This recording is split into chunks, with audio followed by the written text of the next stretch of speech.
في كل حياة ثمة وجوه لا تأتي لتمنحنا نورا، بل لتغرس في أرواحنا ظلالا لا تنتهي.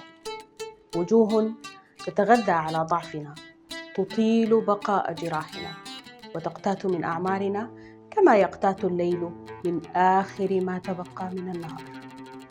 نحن لا نهزم دائما بالحروب الكبيرة، بل أحيانا تهزمنا الحروب الصغيرة التي نخوضها كل يوم مع هؤلاء الذين يلوثون هواءنا بكلمة، وصمتهم أثقل من صراخهم، وضحكاتهم أقنعة لما يخفونه من سم يتسلل إلى قلوبنا.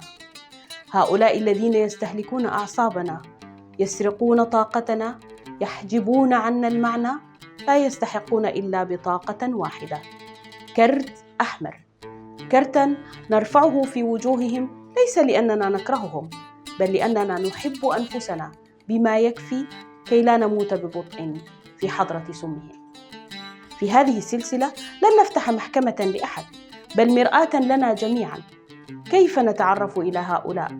وكيف نجرؤ على طردهم من حياتنا قبل أن يطردونا من ذواتنا؟ أنا رؤى الطريفي، وهذا كرت أحمر.